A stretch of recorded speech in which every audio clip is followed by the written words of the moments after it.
Commissioners Board Work Session. It is Wednesday, August 10th, 2022. It is 2:03 p.m. This is set to go until 3 p.m. This is a hybrid meeting. We're in Building 1, Room 280. For public virtual attendance, you may follow along on the Thurston County YouTube channel. I'm Carolina Mejia. I'm the chair of the board. I'm joined by Vice Chair Ty Menser, as well as Commissioner Gary Edwards, County Manager Ramiro Chavez, Assistant County Manager Robin Campbell.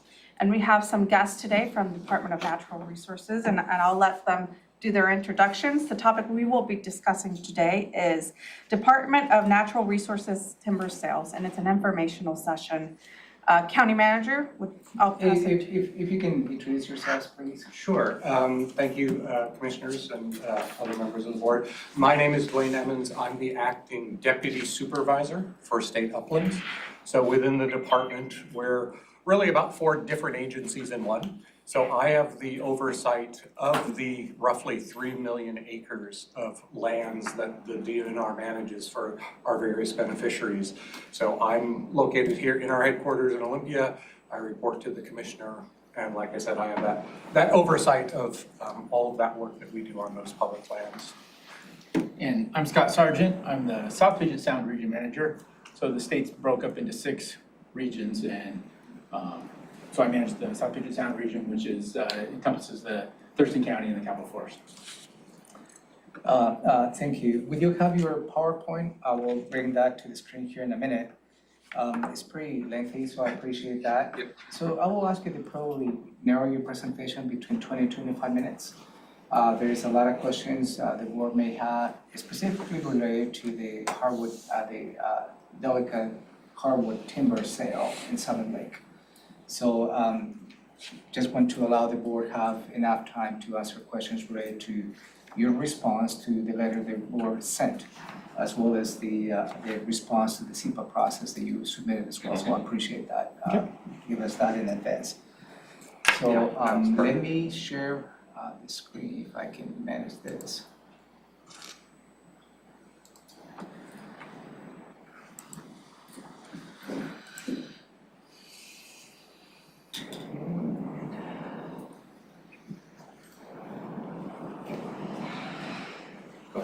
All right, and so this PowerPoint is really an overview, a broad overview of the department, what we do in those state uplands, our fiduciary duties for managing those trust lands for the different beneficiaries. So we can go through that, you know, in fairly high level detail and a little more quickly, so then allow more time for questions more specific to either Delica or management of Capital Forest and their trust lands.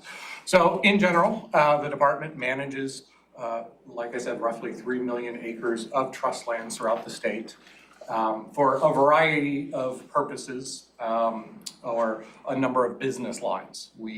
Our primary business line is timber and timber management, but then we also have agricultural leases on the east side, commercial real estate, mining and minerals, communication sites, and even special use leasing like solar and wind development. So next slide. These lands aren't well understood. These lands are held in trust as for specific named beneficiaries. So they're not public lands in that broader sense that they're open for everyone to use and enjoy. They are set aside for specific purposes. And that primary purpose is as that fiduciary trust, managing these lands for the benefit of those named beneficiaries.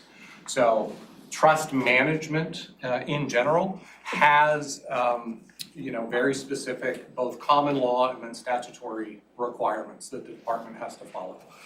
Some of those are, again, generating revenue for those trusts in perpetuity, preserving the body or the corpus of the trust, exercising reasonable skill and care, acting prudently against catastrophic loss, maintaining undivided loyalty to those beneficiaries, and then acting with impartiality to current and future beneficiaries.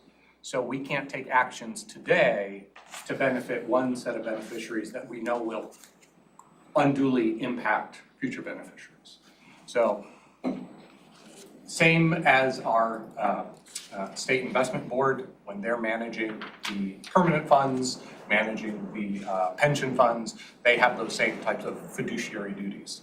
And we have that same, we're managing a land asset where they manage a liquid asset, but it's that same legal fiduciary duty that we have. Next slide. So in general, there are two broad categories of those state trust lands. There are lands that came at statehood through the Enabling Act. Those are what we typically refer to as the federally granted trust lands. And then we have the county trust lands, as we refer to them as. Those are statutory trust lands that in the 20s and 30s typically, as during the Great Depression, a lot of land was harvested, logged, burned, and then went into tax foreclosure. The counties across the west side couldn't handle the management of that roughly 600,000 acres of abandoned land. And so the legislature set up the predecessor to the department, and those lands were deeded by the counties to the state, set aside in trust for management. Those have specific, again, statutory requirements. They are forever reserved from sale. They have to be maintained as forest land. So we can't sell them. We can't move them into other uses. It has to be used primarily as forest land. So next slide. Some of the broad legal precedent that guides that management, a couple of Supreme Court cases. The first, Skamania v. State, that was a case that was decided in the 1980s that was the first real look at that trust responsibility, that fiduciary responsibility of these lands. In general, it started as, in the 80s, we were going through a recession. The legislature wanted to relieve timber purchasers of their obligations under timber contracts that have been sold. They wanted to basically just let people out of their contracts. And the county of Skamania sued, along with other beneficiaries, and said, you have that legal obligation to hold them to their contracts. The courts agreed and said, these are true fiduciary trusts. You can't give that valuable material away.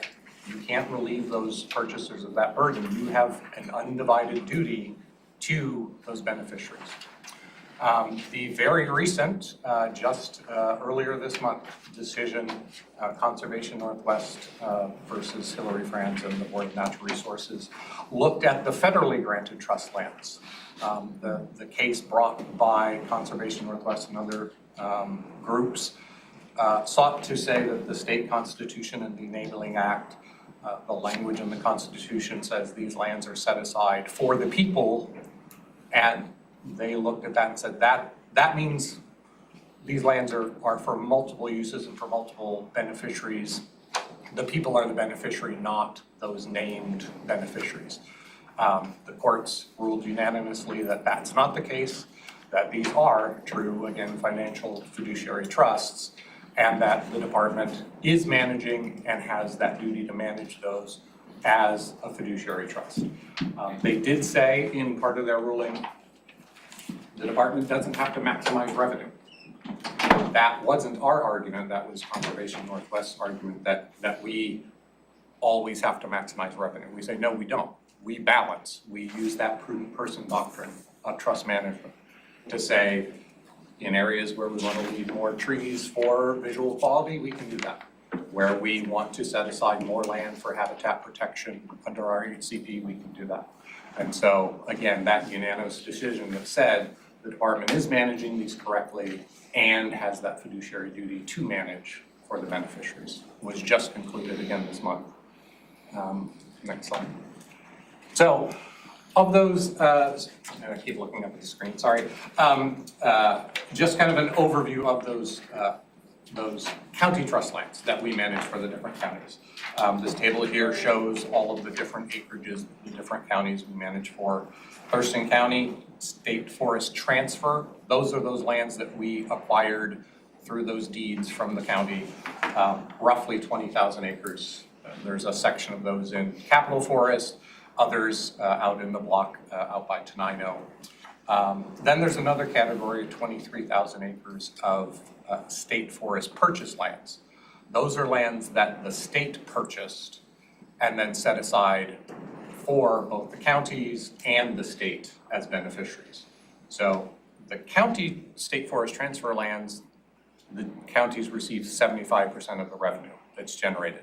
The department is funded by retaining 25% of the revenue. State forest purchase lands, the county and the general fund get roughly 25% each, and the department retains 50% because those lands are lands that we purchased.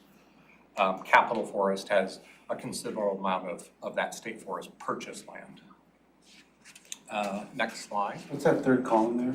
I can't see because of the zoom. Sorry. Yeah, the third column Just is, add I think it up, it's just the okay. total. So total between those two, Thurston County has 43,554 acres that we're managing to generate revenue for the county. So None of those are county transfer lands?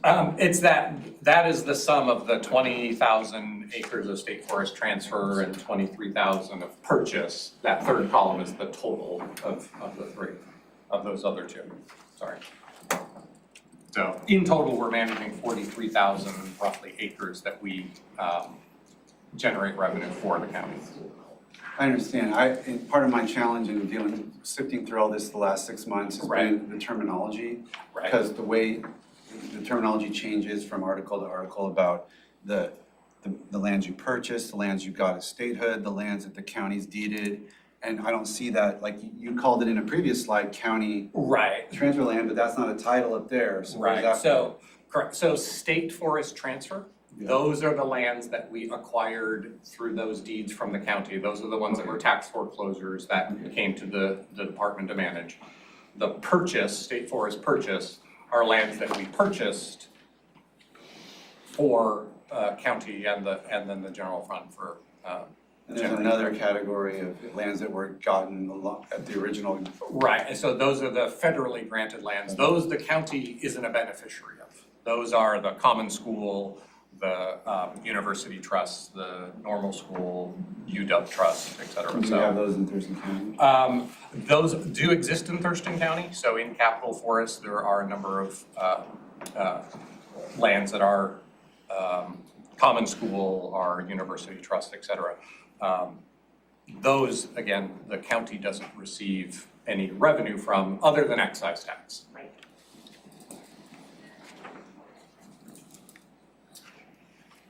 So next slide, and I'll try and hurry up. I know this is a lot of stuff. In general, we are an administrative agency of the state, so we don't have authority to do things that aren't in statute, and we're required to do the things that are.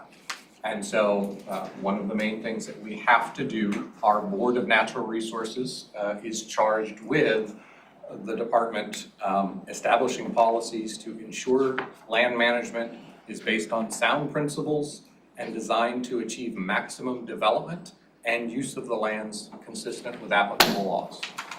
So we have to put these lands to productive use. Next slide.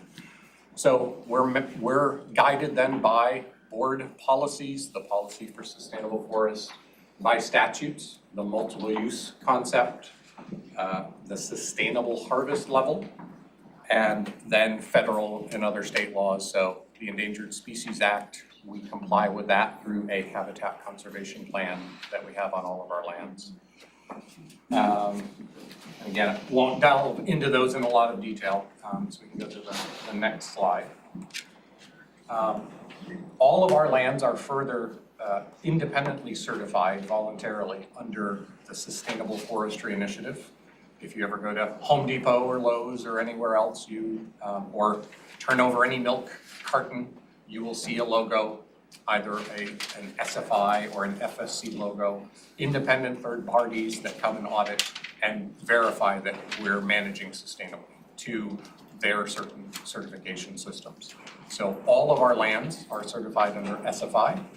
The lands in our South Puget planning area, which includes I think half of Capitol Forest falls into that. A piece on the north, yeah. Is certified under the FSC certification system as well. So again, independent third parties that say we're managing to the highest certification standards. Next slide. The biggest document that guides our work is our habitat conservation plan with the federal services. So this document, a couple hundred pages, guides all of our work, our habitat conservation for named species. This is an agreement that we entered into with the federal services in 1997, most recently amended finally in 2019 to incorporate further protections for marbled murrelet. So that amendment, along with then our sustainable harvest calculation, if you go to the next slide, we every decade set a sustainable harvest level that by statute we're required to do. It incorporates all of those environmental protections that are in our HCP, all of those protections that are in our policy for sustainable forests. It's often cited. We have set aside of the lands that we manage, roughly half of the lands that we manage are set aside for conservation. That's over twice the size of Thurston County has been set aside strictly for conservation. So again, that Conservation Northwest v. Franz court case, part of that challenge was in these decisions on the murrelet conservation and our sustainable harvest, that set of interest groups wanted us to set aside even more land. And the court found that what we did was enough, and that, again, they actually determined it's not up to the court to decide how much is enough, it's up to the legislature and the department to determine. Other beneficiaries are suing us currently, saying we set aside too much. And, you know, I think you probably all face that same challenge.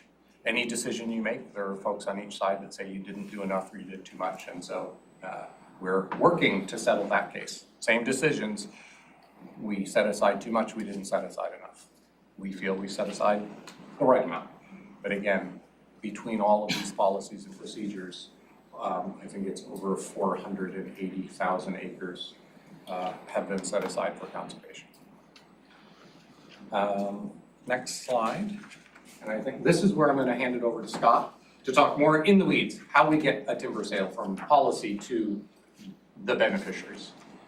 So from our sustainable harvest calculation, our local unit managers are given those objectives that came out of that sustainable harvest calculation for the sales that they're identifying. So they go out on the landscape, they identify stands that meet those criteria, and start scheduling them in our kind of 5-year action plan of sales. As we get closer to our auction date, essentially about a 3-year out, they start getting out on the ground. So they've done a kind of a, we call it paper review, but it's looking at all the different layers in GIS and stuff for areas of concern, you know, stream types, cultural resources, anything that's identified in our data sets for that particular area. From there, they go out on the ground and they start, you know, verifying on the ground what they've seen in our data sets, as well as looking for things that maybe didn't show up there, right?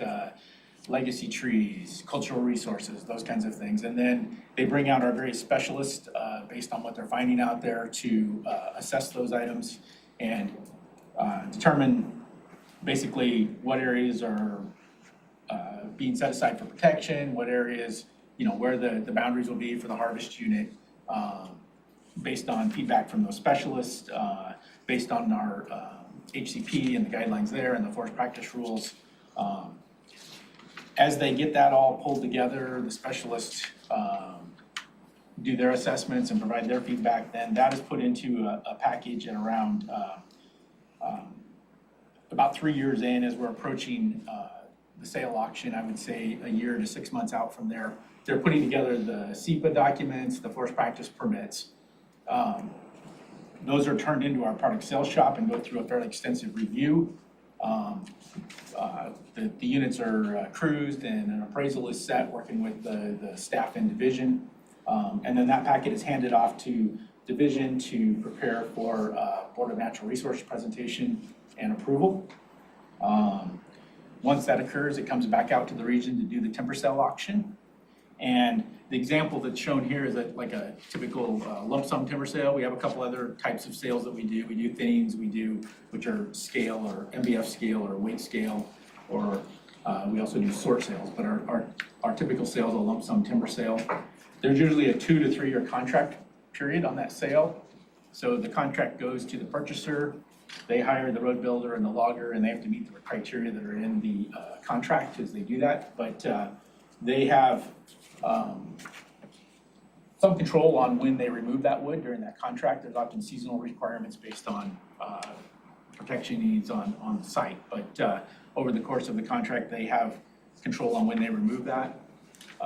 Payments come in as they remove the timber, and that's when the money is distributed. Next slide, please. So for the state forest lands or the county lands, when they remove the timber, is when the money comes in. It goes into the forest development account and is very shortly distributed out to the counties. When it goes to the counties, there's a portion that stays specifically and funds things like roads, the county roads department, those kinds of things. But a lot of it is passed from the county treasurer then on to the various junior taxing districts. Next slide, please. So examples of beneficiaries are the county services, county roads, the various school districts, ports, library districts, the fire districts, hospitals, EMS, and this is all based on the taxing district where the sale is located. This is an example, the Capri timber sale. This one happens to be all state forest trust lands. And you can see there for Thurston County that the net revenue was roughly 1.4 million. As of June, 633,000 is coming in payments, and the different beneficiaries, taxing district beneficiaries for this sale is Medic One, Port of Olympia, Timberland Library, the county roads, Olympia School District, and the PD. Next slide, please. So I think this is where we were gonna swap back over. So again, I recognize we're close to half an hour, so I'll kind of skip through these a little more quickly. So this slide just takes a look at, because I know one of the concerns the commissioners have is carbon and carbon sequestration. As these lands are being managed, these working forest lands, not only are we sequestering carbon in the forest itself as the forest is growing, but then those wood products that are being harvested are sequestering carbon. Some of them, paper products, things like that, they have a very short life where they're sequestering carbon. Others, those solid wood products, you can look around at all the wood even in this room, that's being sequestered, for decades. And so, these lands, these working forests, they're generating revenue for the county, they're generating jobs, they're generating, again, sequestering that carbon. And so it's that full life cycle of what that working forest is doing. Next slide. Through those habitat conservation plan, through that Murelet amendment, and then through our decadal sustainable harvest level calculations that we do, that environmental impact statement that we have to do, one of the things that we look at is carbon and carbon sequestration. And so we do a fairly detailed look at what is the carbon sequestration impact and what is the climate impact of those actions. This slide, this is a recent study by EcoTrust. So that's an environmental organization that looked across the Pacific Northwest at carbon sequestration across different forest lands and different forest landowners. And it's broken down by county. So for Thurston County, what this slide is demonstrating is both the amount of wood products, the timber output by different landowners, and then the amount of carbon sequestration each of those landowners is contributing. So if you look, private industry, obviously harvesting at a higher level than the state, feds, or non-industrial landowners. So they're generating a lot of timber. Their carbon sequestration, you could imagine, is at the lower end. The next, the yellow line is those non-industrial private landowners, those small forest landowners, those tree farm owners, generating, a fairly consistent amount of volume, sequestering roughly the same amount as industry. Then you have the state, and the state is primarily DNR. So we're generating a fairly substantial amount of volume. Roughly 1 in 4 logs that go through the timber supply come from DNR managed lands. We're about 25% of the volume. But as you can see, we're sequestering a tremendous amount of carbon compared to industrial or non-industrial landowners. And then in Thurston County, federal, I'm assuming that's mostly Fort Lewis, very little wood coming off, obviously sequestering on a per acre basis more because they're not harvesting anything. So again, that's just a look at, that carbon sequestration that's happening in Thurston County. Next slide. So then again, as I said, in our sustainable harvest calculation, that is one of the elements in the EIS that we look at. And through the range of alternatives that the board had to evaluate and choose from, that range of alternatives, each of them showed that the department is sequestering more carbon than is being put out by our operations.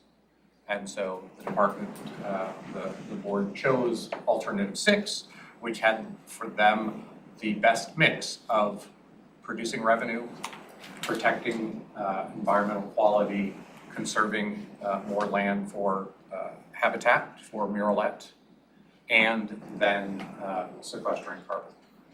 So that work that we've done over the last decade to set this next sustainable harvest level, the EIS that's been done, the policies that have been reviewed, all of that work that's been done at that policy level to get to then the harvests that we conduct out there on the landscape today.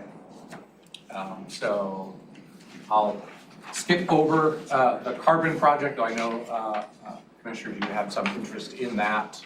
A couple of the pilot carbon projects are in Capitol Forest. We're still in that initial phase of identifying areas that we may put aside for selling carbon and carbon sequestration, putting those out on the market. So we're still working through that process, identifying lands, identifying the secret process that we'll be going through. But areas in Thurston County, in Capitol Forest, are definitely areas that we're looking at to generate revenue in a different way from timber harvest. Next slide, and I think, Scott, this is yours, and we'll wrap up fairly quickly. Yep. This slide is just recognizing the other benefits that come from a working forest. There's 600 miles of forest road that's open for folks to recreate out on in the forest, in the Capitol Forest overall, 117 miles of trail, and 17 different recreation sites. Of that, it generates a fair amount of income to the local community, and along with that, the local mills and other logging companies, road builders are part of the local economy here. Next slide, please. The other thing is the historical perspective. When these lands came over back in the, I guess was established, the board was established there in the mid-20s, and then in the mid-30s, and during that period when these lands were coming over to the state for management. The vision there was to reestablish the forest that was out there. And this was a classic picture here of Fuzzy Top, which was a patch of old growth that wasn't logged, and was talking about natural regeneration there. But in that vision, in that early vision, as early as the mid-30s, they established a nursery in Capitol Forest at the site where the Cedar Creek Correction Center now stands. And as early as 1937, they were up in these areas interplanting the openings because from that land being cut over, the natural regeneration that was going on was spotty out there, and fires were setting back that natural regeneration. So they started a planting program as early as 1937, doing outplants with the CCC crews. And work has continued over the years to establish a working forest out there, managing the stands with commercial thinnings, pre-commercial thinnings, and today we're reaping the benefits of that vision that they set about back in the 20s and the 30s. Next slide, please. And this is a picture of that area. The green circle there is Fuzzy Top. It's one of our gene pool reserves, as well as an old growth patch that's set aside. And then you can see some of the other harvest activities in that area. Next slide, please. So in summary, the department goes through quite a bit of analysis and different processes to balance the economic sustainability, the ecological sustainability, and social sustainability out there in the landscape. Cash for the beneficiaries, including the junior taxing districts, the counties. On the other lands, the school construction fund, the capital maintenance ground, just the various trusts that are out there. It's a permanent source of locally grown timber for future generations. Through our habitat conservation plan, we're providing high quality habitat for the forest species. We have silviculture plans to maintain the forest health out there and climate resilience. And there's strong carbon budgets from our management on that land. We provide rural jobs jobs in the rural communities and recreational opportunities in the forest. Thank you. Thank you. Okay, I'll open it up for questions now. Vice Chair Munzer, I'll give you the floor. Go ahead, sir. All right, thank you. Appreciate you guys being here to engage. The Capital State Forest stuff's my district to the county, and I kind of generated the letter that we sent, so my teammates kind of giving me latitude of collecting questions from the public, from staff, and a lot of my own. You covered a lot in your introduction. The board has engaged you on a couple of topics. One is the Summit Lake cut specifically, and another is a completely unrelated issue of legacy forests or trees that are pre-chainsaw cut, plantation foresting. And I'm going to set that aside because we're not going to have time, and the room full of people here want to hear about Summit Lake and those particular cuts. So I'm going to ask about those things. So one thing I want to do is, I think in case the people in the room haven't heard, my understanding is that, based on, we sent a letter, you guys paused, you said you'd be reevaluating things, and I understand there's been some changes made to the parameters of the cuts. And I thought this would be an opportunity for you to explain that. And I'll ask you to keep your question or answers kind of concise, because I got a lot of questions and I'm afraid I'm going to run out of time. But if you could kind of explain what changes were made to the Delica cuts from where they were planned originally, and why you made those changes. Yeah. So I think if you know that timeline I laid out, right? Initially, I think that particular sale, it morphed over time, right? It was multiple units. We honed it down for a variety of reasons to the couple of units that are the sale now.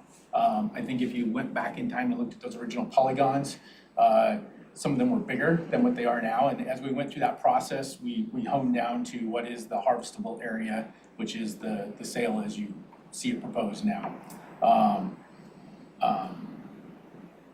Then as we engaged with the public and we worked through that, we heard concerns of runoff, sediment delivery, some visual stuff, aesthetics basically, wildfire. There was a number of concerns, fish habitat, And so as we went through that, we started looking at how our HCP covers some of those things and what other things where maybe we need to do a little bit more. So some of the things that we did was that we reduced some of the unit size. We also, typically in our HCP, we provide 8 leaf trees per acre scattered across scattered clumps across the landscape. A lot of times we'll look for areas, more sensitive features to put those locations, to optimize where those leaf trees are left. And so I know for both of the units that are part of the Delica, we increased the number of leaf trees on those units. I think there's like 13 on one of them. I've drawn a blank on the other one. It's less than that, but it's definitely more than the 8 leaf trees per acre that we normally leave.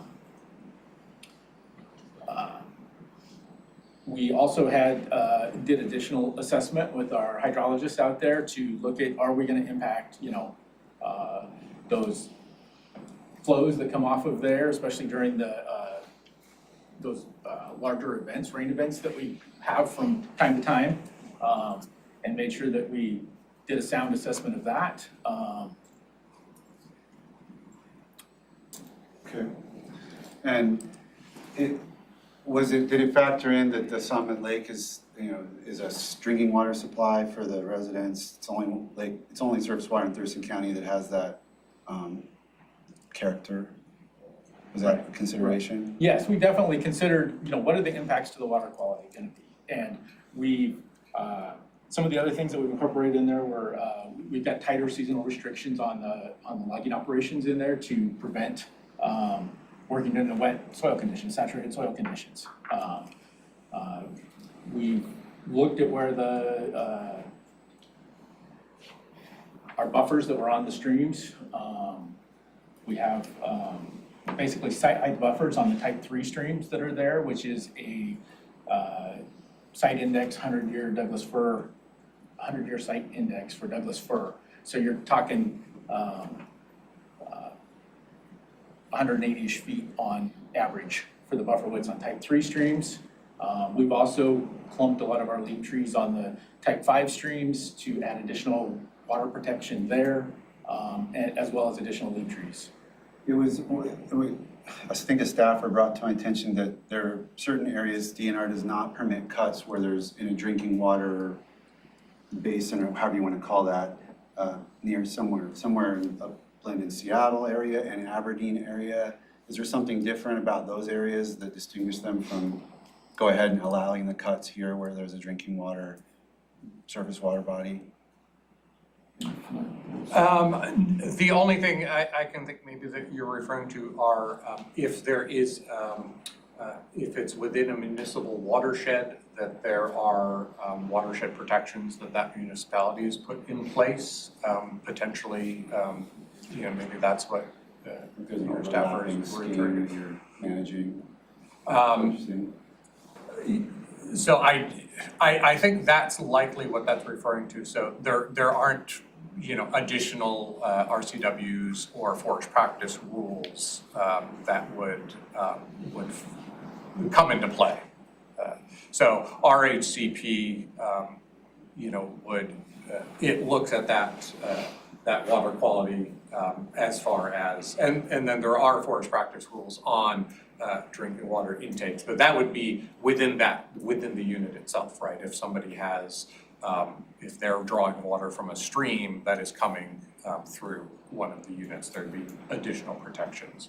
But because these harvest units are, I think it's, our ownership is 500 to 700 feet away from the lake and from, where those intakes would be, there aren't further forest practice or HCP protections on our management. I'm curious, and I'm kind of walking through some of your SEPA letter that you guys had, and some, you walked through some of the concerns that we had put in our letter, and there was other ones that citizens, I guess, had submitted, but looking at the issue, so just kind of walking through there, aquifer recharge, when you do a clear cut, our staff, scientific information said that aquifer recharge is reduced for up to 30 years in clear cut areas. I'm just wondering, when you guys factor in where to do this, do you have to factor in, water right permits, treaty rights, you know, with tribal areas, clean water, you know, how many of those factors go into your analysis? And I guess a related question is just, where do you then decide to use alternative cut, like more selective cutting or strip cutting, those types of methods? What triggers that versus a clear cut? Is it, and how do the different water considerations play into that decision? Because it seemed like in this area, you could have cut a bigger area if you used alternative strategies rather than having to reduce the size of your cut. But it seemed like you wanted to do a clear cut technique, and I'm just trying to figure out that decision-making process out. There's a lot of questions wrapped up in one. Right. So I think the first, I'll maybe answer the, why is it a variable retention harvest? Why is it a clear cut as opposed to a thinning over a larger area, you know, or what have you? Some of those are the economics. Some of it is the units that are being harvested are areas that have root rot. And so the Douglas fir is dying. And, you know, so that's an area we're going in and harvesting, so that volume, so that valuable material isn't lost. It's got a larger component of alder in it. And so when we do that reforestation in that area, it's going to be to encourage more alder growth because root rot persists in the soil. So replanting with Douglas fir isn't a good idea because it's just going to perpetuate that disease. And so this is an area where we're going to be controlling that that disease so it's not spreading even further throughout the surrounding area. And so, you know, that's part of that decision that we're making is that financial decision. If we do a thinning, but it's only breaking even, we're not generating revenue for the beneficiary. And so as we're doing that management, you know, that's one of the things that we're looking at is that generating revenue.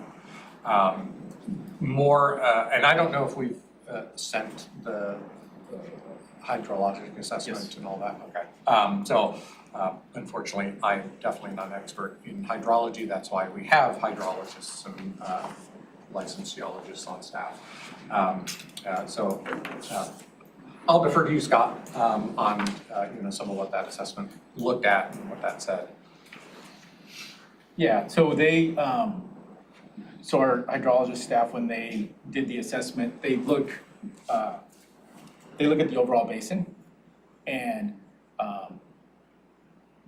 the hydrologic maturity of the site, you know, the impacts of runoff in the site and whether you're increasing flows, decreasing flows, those kinds of things, the hydrologic budget is based on the overall basin characteristics, right, for hydrologic maturity, not just one small piece or a site, right? So they looked at that whole overall site and that the overall hydrologic maturity of the basin, impacts there, what is driving it, and that plays into a percentage of how much is in a young hydrologic state from a standpoint, drives a lot of the level of impacts that you're going to have. So that was part of their assessment when they looked at that. I'm going to jump because I know a lot of the folks in the room are interested. One of the key issues was flooding and the impacts. Your revised forest practice application acknowledges there is a risk of flooding and property damage to the Summit Lake residents as a result of this cut. And I guess one question I got from the community was, are there assistance or remedies to affected property owners or to Thurston County if the damage is greater than anticipated?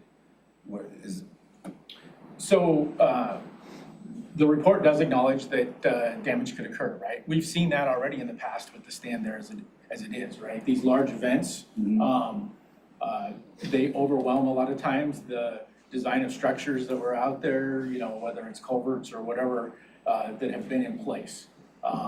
So we've seen that damage, we've experienced that damage in the past, and that probability, whether we cut this stand or not, is there. The assessment that our hydrologist did is that in those, a lot of the impacts from harvest of stream flows don't occur during those big storm events. They occur in the lower intensity precipitation events is where you see more runoff. And really it's a function of the forest canopy capturing the moisture. And then in a large storm event, it's just going through the stand and it's hitting the ground, it's coming as runoff. In a lighter event, it gets captured in the overstory. Wind, sun comes out, it evaporates, and it doesn't come through as precipitation that goes into the watershed. So I think kind of to put a fine point on that, any licensed geologist, any licensed hydrologist is never going to say there is zero risk, because there's never zero risk. But what they've concluded is that there is minimal risk, that there's going to be, as a result of the harvest, any type of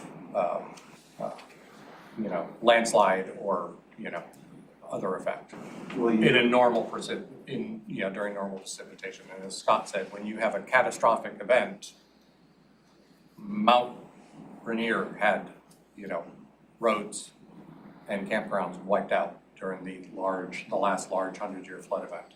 They didn't have any harvests up there.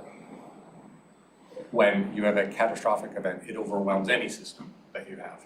Will your team be collecting any field data, monitoring to make sure that these minimal effects are in fact minimal effects? I don't think there's a plan for us to do continual monitoring after the harvest. We've done the field assessments, to look at out on the ground. They did do perk tests. They have then done, the modeling work to say that, in their professional opinion, there is minimal risk. But when you're talking about, say, pesticides that are going to be hand applied, that's just guesstimation. You're going to have to know if there's actually going to be runoff into the lake. And Thurston County is responsible and has been fighting, as we pointed out in our letter, for years, the water quality in that lake. So if you're not going to do it, if we do it, and we find that effects are much more significant than what you've predicted, can we come to you, then what? Can we come to you with the data we've collected to show, okay, you guys said X, but the reality is Y. What happens then? What would be our process of managing that situation? Honestly, that's a good question. We don't have a monitoring program to go out on every harvest and monitor stream flows, monitor after herbicide application, 5 years later, is there indication of movement through the soil or what have you. I don't know of anyone, any large or small landowner who does that. We'll do it. So our scientists. It's our lake, it's our county, and we'll do it. And I'd like to know what we can do with that information productively if it doesn't turn out to be backing up what you guys are representing. Right. So, the fundamentals, and it goes back to the question for, landowners who experience, some type of loss through, either, a misapplication of an herbicide or, some type of event. As we all know, anything, any action that a county might take, constructing a road, any action that a state agency might take, any private landowner might take, there's always remedy through the courts. There isn't a fund that's set aside, Well, maybe it's a process of engagement to work through the next set of cuts so that we, anyway, I know we're running out of time. I ask one more question because the citizens asked me to ask this one, and then I'll let my seatmates take over. But some of the residents I've worked with, they don't want to have to work secondhand through the county commissioners. If they'd like to work directly and collaboratively with you, I was asked to ask you, is there an option for affected residents when these cuts are planned? Because there's some planned right above neighborhoods in Delphi that are my constituents as well, to meet directly with you and discuss options for these alternative ways of going about the cut? And if so, who would they contact to set those conversations up? Yeah, so I'll let Scott talk about both the general process and the lengthy public engagement that we've undertaken on Delegate. Yeah. So when the local staff are laying out a sale, we reach out to the surrounding neighbors. We often engage them in, inform them of what we're working on, look for areas, make adjustments based on the concerns we see there. Some of it depends on the level of what we're talking about, right? If it's a sensitive site that we, like the leaf tree adjustments, those kinds of things, we're making those on on the fly out there, the local staff are engaging with folks in doing that.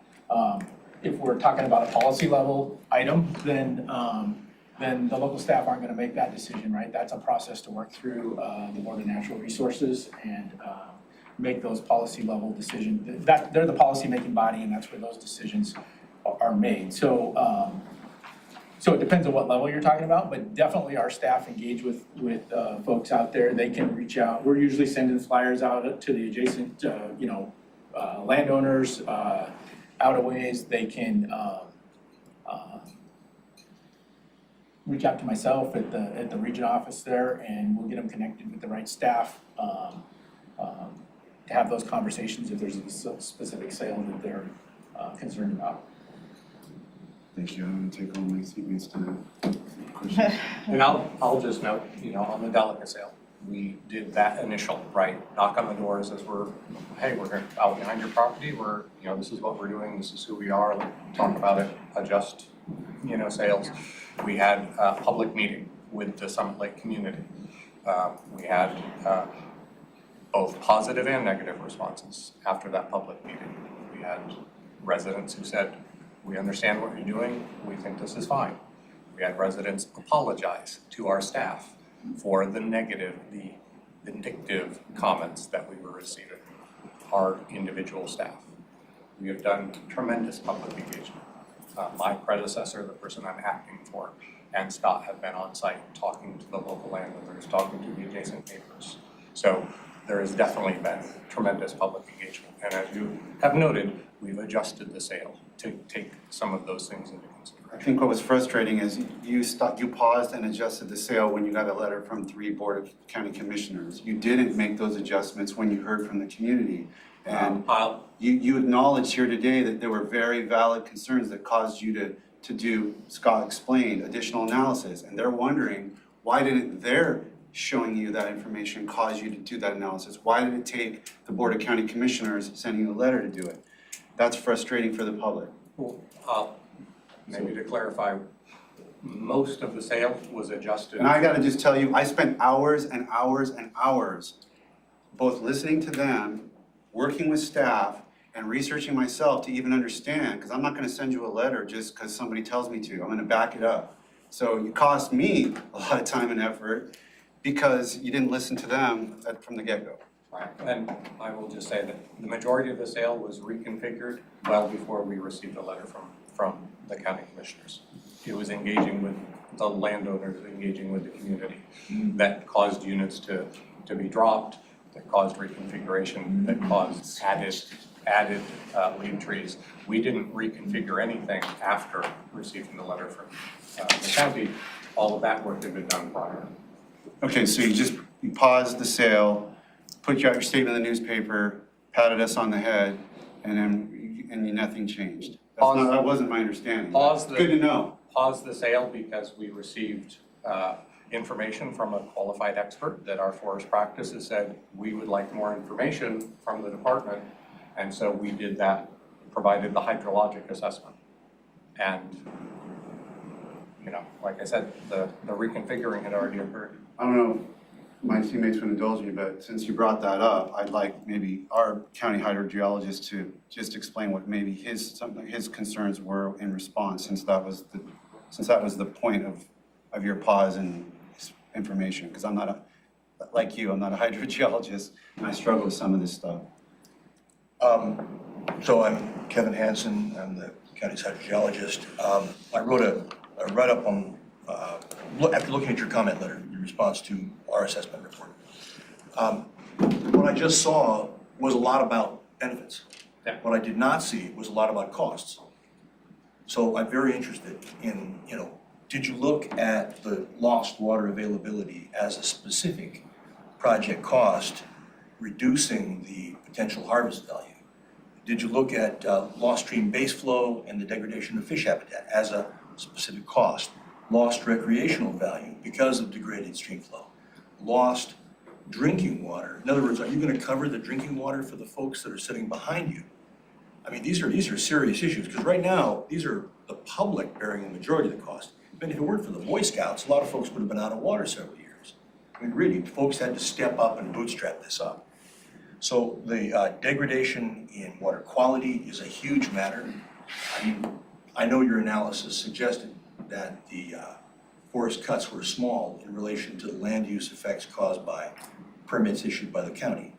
But that's easy to retort because DNR allowed massive cutting prior to that we're still cleaning up as excessive phosphorus loading to the lake. So, I mean, in other words, are you gonna pay for the treaty failures that the county's gonna get sued for? So if there's some assessment of that economics, to me, that would be very powerful. And frankly, the literature is so strong that there are huge increases in flooding, up to 200% additional flooding in the latest stuff by Perry and Jones that you saw my forwarded journal citation on. That stuff is just unavoidable for us. We've got to deal with the runoff issues coming off immediately after cut and the long-term degradation of stream base flow. I mean, those are things that must be established. They're an absolute cost that must be established as part of the quote-unquote cost-benefit analysis. So right now, I don't see that incorporated. I didn't hear any mention of this, except in the ancillary plans, which to me are not specific enough to the concerns of the folks sitting behind you. So, I mean, for example, we got a restaurant up Route 8. It's been twice knocked off its foundations by landslides caused by a failed forest road that was improperly maintained, we believe. I mean, that was an inspection done back in the 2000s that said twice. That restaurant had to rebuild because of a landslide caused by what looked like a DNR forest road failure. Well, in other words, if the benefits to the fiduciaries of the trust are being balanced by costs absorbed by county and county residents, that's not fair. And I'm trying to figure out how to rebalance that. So, you know, obviously the roadways are a big part of this. You've already mentioned the roadways are a concern. I would very much like to see a further assessment of real cost and who's bearing the burden. And if the fiduciaries are in a position to bear the burden, then I would be much more inclined to view favorably. And it sounds like in the case of massive restrictions on water, on critical water resource areas, local code has to prevail, which is important. And federal code has to prevail. I mean, I can't imagine that the department would assert that it's exempt from Section 400 of the Clean Water Act. So, you know, how are we going to address Section 400 questions when federal waterways are involved, federally regulated, potentially navigable waterways, waters of the U.S.? Anyway, sorry, that's a short assessment. I've got a written statement here I was going to pass to my commissioners for their consideration because they haven't seen it yet, but it is a more detailed write-up that I hope would result in a further dialogue with your agency. Robin, could you pass those to us? Commissioner Munzer, any follow-up from that? Thank you. Okay, Commissioner Edwards. I can do real quick. Go ahead, sir. Dwayne, there was a very serious landslide up north that wiped out a whole community. I don't know if we've got similarities here that we're dealing with. So we've heard from the environmental issue, the water quality issue, but and I'd like to elaborate on some of those questions, but we are out of time. But what about the landslide issue itself? You've both basically said that, you know, there's never no risk, and there's always that unique situation that develops that nobody planned for, and all of a sudden we've got, you know, 3 days of crazy rain and no vegetation to take care of that. And then what happens? And I don't know if there's similarities between the lay of the land compared to up north, or if that's just absolutely not a possibility here, or was it only 10%, or is it, oh, maybe. Right, so I'll default to I am definitely not a licensed geologist, but, you know, again, our geologists have looked at that. The Oso landslide, completely different, completely different landform, completely different, you know, situation. And so, you know, again, our geologists have assessed that, and it's not just our geologists, then, and on all of these, we are still regulated under forest practices. And so the forest practice geologists will also have reviewed all of that and determined that it is in compliance with the forest practice rules. And we're in compliance with not only our forest practice rules, but our HCP. And so, again, that geologic assessment that's provided in the forest practice application indicates that, there is not that high severity of risk. There wasn't any logging up there when those pictures that were submitted, I think, to you folks, that there's a problem that developed, obviously, and that was with no logging activity taking place. So how do you justify a substantial logging and then one of these unforeseen situations develop? That's kind of the bugaboo with me. Right. So I don't know if you Yeah, have so, kind of more insight into because I know you were there Yep. back in the day. so I know, I used to work out there, and so I was there during like our 07, 09 storm event.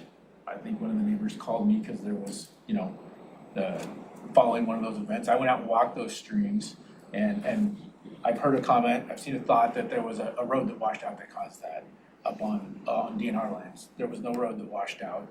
You could see in the stream where the flows, there was down cutting of the stream bed, there was material moving in the streams, and that's pretty classic of any of our streams when you get those size of flow events out there.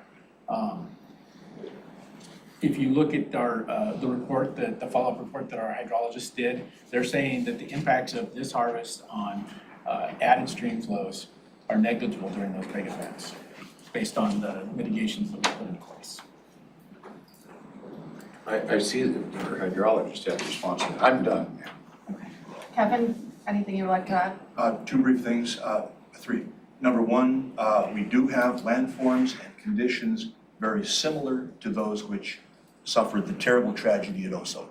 Although conditions are not identical, to say that they don't exist in our county and they don't exist on DNR lands is an inaccurate statement based on our review of the LIDAR that Mark Beaver and I have both done, and Mark is, as you know, a licensed engineering geologist.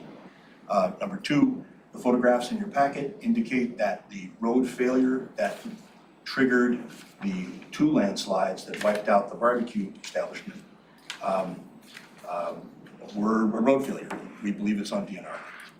And number three, the hydrology you're citing is not, it doesn't match the actual research in the 45-year-long or 40-year-long study done by Barry Jones.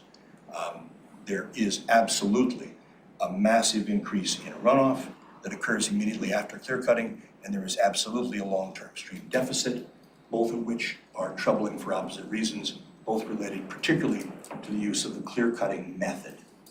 I want to distinguish, it's the clear cutting method that is most at play in most of the statements that I've made. Never enough time, huh? Never enough time. Okay, I guess I'll just close it with my comments instead of questions.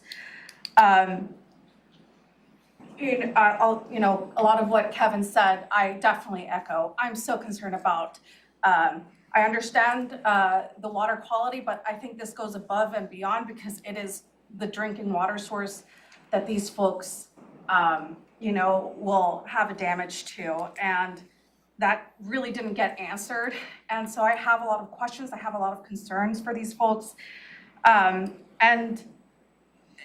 just very disappointed about the communication and engagement that Department of Natural Resources has had with the county because we've heard about these last issues either second or third hand from community members approaching us. And there really hasn't been a good partnership when it comes to that communication. And I would really encourage that because it is frustrating learning about, especially for this very sensitive area that's, learning at just right at the tail end of things. And we were able to get a letter in with our concerns, right, but we would have appreciated more engagement on this beforehand. With that, I thank you for coming in today and providing this presentation. I think you've heard a lot of concerns, a lot of questions that we have, and I don't think this is the last you'll hear from us. But with that, Just it don't want is, to talk about legacy forests at some point. And I definitely recognize an hour is never enough time for any board meeting, for any of this. And I recognize that it's hard to engage all commissioners together without having a meeting because we have a quorum, et cetera. We can definitely, engage one-on-one, or come back, again at a special meeting. As you can see from our presentation, we weren't anticipating discussion about Delica, so we don't have our subject matter experts on some of this here. Would also be definitely willing to have our, more of our technical experts come and engage and have a discussion as well, if that's what you would like. Again, I recognize you could spend all of your time just talking about this and not get any other county business done, so. However, we I did that for a couple months. with that, it is 3:08 p.m. Thank you again. We are adjourned. I appreciate it. Thank you. Thank you.